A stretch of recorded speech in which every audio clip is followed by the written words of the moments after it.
America पहले ही हुर्मुज और बहर अहमर दोनों में अपनी बहरी मौजूदगी बरकरार रखे हुए है। अगर एक ही वक्त में ईरान के साथ कशीदगी बरकरार रही और हूसियों के हमले भी अगर बढ़ गए तो अमेरिकी बहरिया पर गैर मामूली दबाव पड़ सकता है। इधर यूरोप के लिए भी खतरा कम नहीं है, क्योंकि नहर सुइज के जरिए एशिया और यूरोप के दरमियान होने वाली तिजारत बाबुल मंदब पर मुनहसिर है। अगर यह रास्ता मुतासिर होता है तो फिर यूरोप को सप्लाई चेन में रुकावट, तवानाई के बहरान और महंगाई का सामना एक तरह से करना पड़ सकता है। यानी एक तरह से जो परेशानियां हैं वो पूरी दुनिया के लिए बढ़ सकती हैं और यह कहा जाए कि इस जंग का जो असर है वो सिर्फ मशरिक़ वस्ता तक, खलीजी ममालिक तक या ईरान, इजराइल और अमेरिका तक महदूद नहीं है, बल्कि अब इस जंग का असर, जो चीज़ें हमने आपको डिटेल में बताई, चाहे वो अबना हुर्मुज की इंपॉर्टेंस हो, चाहे वो बाबुल मुंदब की इंपॉर्टेंस हो, बहर अहमर की अहमियत हो, इन सब को मिलाकर आप देखिए कि अब ये जंग, इस जंग का असर दरअसल पूरी दुनिया पर पड़ता हुआ नजर आ रहा है और पूरी दुनिया अब दरअसल परेशान है। और शायद यही वजह है कि आप देखिए कि अमेरिकी सदर डोनाल्ड ट्रंप ने अपना डर भी जाहिर किया है। अब वो खुद इस जंग को, जैसे जैसे जंग लंबी होती जा रही है, तवील होती जा रही है, बढ़ते जा रहे हैं, इसमें इसके दिन गुजरते जा रहे हैं, अमेरिकी सदर डोनाल्ड ट्रंप की सांसें फूल रही हैं। डोनाल्ड ट्रंप ये खुद जानते हैं कि आने वाले दिनों अमेरिका में इंतखाबात होने वाले हैं, इजराइल में भी इंतखाबात होने वाले हैं, और अगर ये जंग चलती रही तो इस जंग का अपोजिशन फायदा उठाएगा। इस जंग का असर सीधे सीधे आने वाले इंतखाबात में साफ तौर पर देखने को मिलेगा, क्योंकि डोनाल्ड ट्रंप न सिर्फ इस वक्त ईरान से लड़ रहे हैं, बल्कि अमेरिका में खुद से अपोजिशन उनके सामने खड़ा है। पार्लियामेंट की एक बड़ी तादाद अरकान पार्लियामेंट उनके खिलाफ है। इसके अलावा अमेरिकी आवाम खुद अब सड़कों पर उतर रही है और डोनाल्ड ट्रंप के खिलाफ अब आवाज उठाई जा रही है। तो डोनाल्ड ट्रंप दरअसल इस जंग में बहुत बुरी तरह से फंस गए हैं।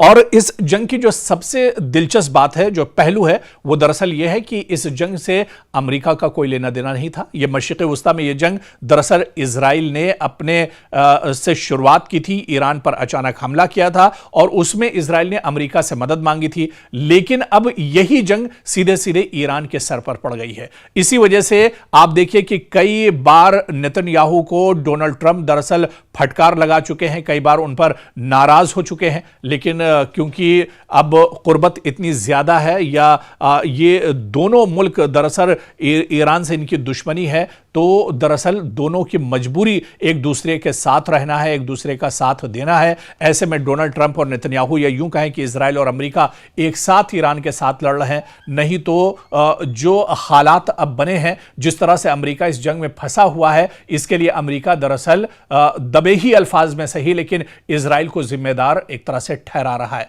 लेकिन सबसे अहम सवाल फिर वही कि जिस चीज के लिए जंग शुरू हुई थी, क्या वो मकसद अमेरिका ने हासिल किया? क्या ईरान का जो न्यूक्लियर पावर है, जो एटमी ताकत है, जो यूरेनियम की अफजूदगी की जो बात थी, क्या उसमें से कोई एक चीज इतने महीनों में जो जंग चल रही है, क्या उसमें इजराइल और अमेरिका हासिल कर पाए हैं? बस ये कि जो मासूम है उनका कत्लेआम हो रहा है, जो इंफ्रास्ट्रक्चर है, आम लोगों के जो काम आता है ईरान के अंदर, उस पर लगातार हमले किए जा रहे हैं।